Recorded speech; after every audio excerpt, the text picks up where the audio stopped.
Thursday, February 25th, back again with another one of these NBA DFS videos.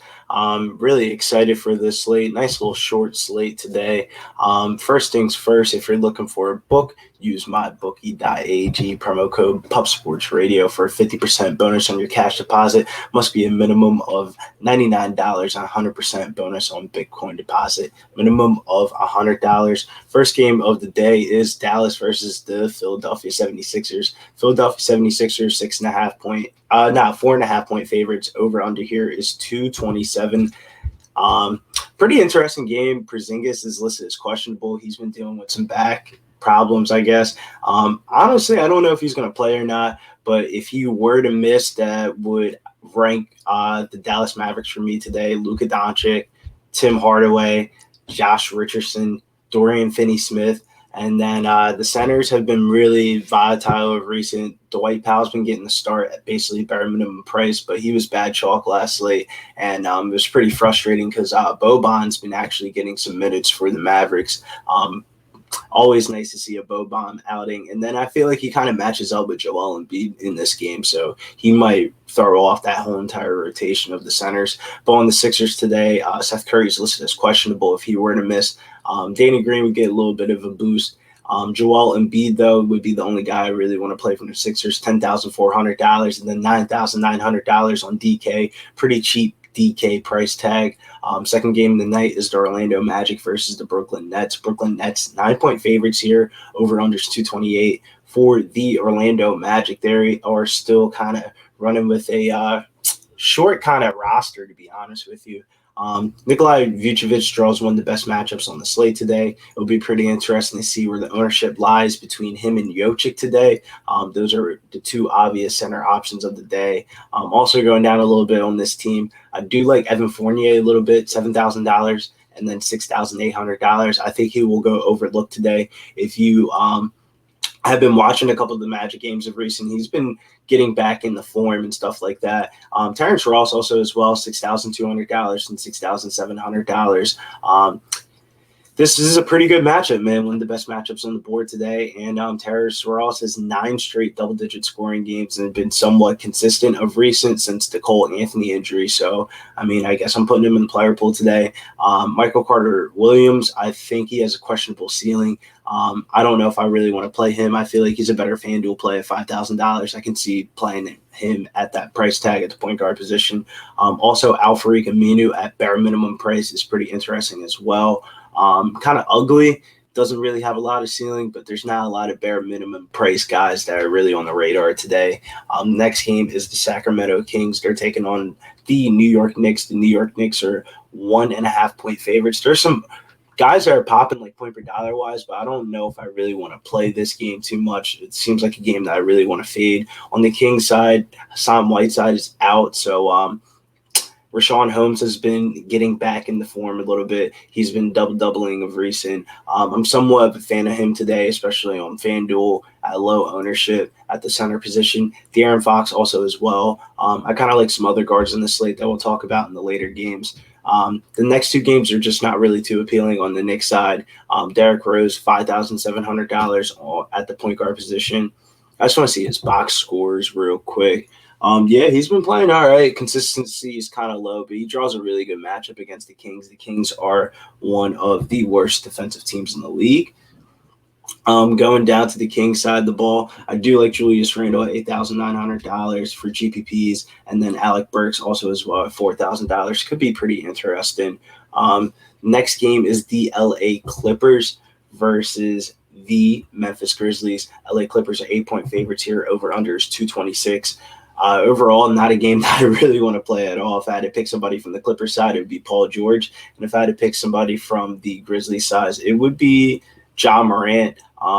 Pretty decent price tag. But the next game is the game that is really the game that you really want to circle for this slate. The Washington Wizards are taking on the Denver Nuggets. Denver Nuggets are 7-point favorites. Over under here is 237.5. For the Denver Nuggets, man, Nikolai Jokic is going to be the cover boy today. The Nuggets injury report, Paul Millsap, Gary Harris, and PJ Dozier are all out.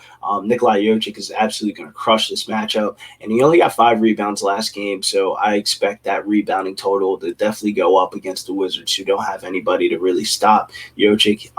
He's probably going to be the best stud on this slate. I like him on both websites. Also, Michael Porter Jr., $5,700, $6,000 on DK. I will be going back to the well with Michael Porter Jr. Jamal Murray's coming off one of his best season performances this year.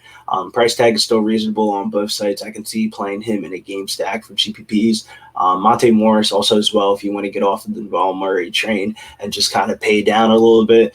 Monte Morris has been starting these last couple of games. I like him as a pivot at lower ownership and a cheaper price tag, and it would be leverage off that Michael Carter Williams chalk on FD. On the Wizards side, there's only really 2 guys I really want to play, are the 2 studs. Russell Westbrook always has triple-double upside, good fantasy player. The only concern would be his turnovers. He's like averaging like a NBA high of like 4.8 turnovers per game, which always is annoying for fantasy owners. Bradley Beal, I don't think anybody's going to play Bradley Beal, but he's leading the NBA in scoring. And there's, I know Giannis is on the slate, but there's no LeBron on this slate. Yeah, Doncic is on this slate and Jokic's on this slate. So there's a lot of studs on this slate. So I don't think anybody's going to play Bradley Beal, but he's worthy of a stack option. This is the game that I'm really looking to stack today. Is going to be this Wizards and Nuggets game. The next game is the New Orleans Pelicans. They are playing the Milwaukee Bucks. The Bucks are 9-point favorites. Over under here is 243. This is the national televised game on TNT, the last one of the night. Giannis, man, highest total of the day, so I'm always going to have interest in Giannis. He's been playing really well. He's been benefiting without Drew Holiday. Drew Holiday looks to be back. He's just going through health protocol stuff. And Chris Middleton also as well, $7,600 on FD. And then on DK, he's $8,200. He's a pretty interesting play today. He's coming off a disappointing outing his last game as chalk, so maybe people don't want to go back to the well, but he's grading out pretty well today, and I can definitely see myself playing some Chris Middleton. And then DJ Augustine, man, he looks like the chalkiest cheap option of today's slate on FD. DJ Augustine, man, it's about to be a long day if you're playing DJ Augustine, but I'm looking at it, man, and he's been pretty consistent without Drew Holiday in the lineup and stuff like that. So it'd be pretty interesting, though. Both teams are really running hot, so maybe there is some value on the Pelicans covering this 9-point spread, because I was pretty surprised that Milwaukee Bucks were 9-point favorites over the Pelicans. I don't feel like that's really too crazy, but I mean, we saw last night with the Utah Jazz LA Lakers game. I kind of felt like that was a trap game, but I didn't understand why the Lakers are 9-point underdogs. But I mean, the Utah Jazz blew them out, so could be a pretty interesting game to fade. But it's a game that I'm looking to play. On the Pelican side of the ball, I'm looking to play Zion Williamson. I'm going to buy into the national TV narrative tonight. He's been looking very, very nice of recent. Kind of looking like the first week of the season of this NBA season, where he was really going off on Christmas and stuff like that. And then Steven Adams, he's a little bit too cheap, $5,400 and $5,100. If you're looking for a mid-range center option on today's slate, I can definitely see myself playing some Steven Adams. But overall, like I said earlier, the keys to the slate is really getting that Denver-Washington game. If it's like the Jokic stack, Jokic, Porter, and Westbrook, probably is like the start of the build of that team. Bertans is questionable for that team, so that might even garner more usage for a guy like Bradley Beal and make him in play. Bradley Beal is definitely going to go under 10%, but Jokic is definitely the play of the day on both websites. Also, you got to determine what type of value are you going to want to play today, because, man, the value plays aren't really there today, but there's a lot of studs on today's slate. That's why I talked about like a guy like Danny Green, who may get a usage bump with Seth Curry playing, who's listed as questionable today. So that's the type of value that you're going to have to play on today's slate, like those fringe type of value plays that don't really give you the warm and fuzzies, as I like to call it. But if you want to follow me over on Twitter at Getting Bills, you can see me and all my content and stuff like that, stuff that I post, all my different bets and stuff like that. Make sure you hit that bell notification so you get notified for all the Pub Sports Radio's live videos and stuff like that. And I'm about to head on out of here. Have a great, safe, blessed Thursday.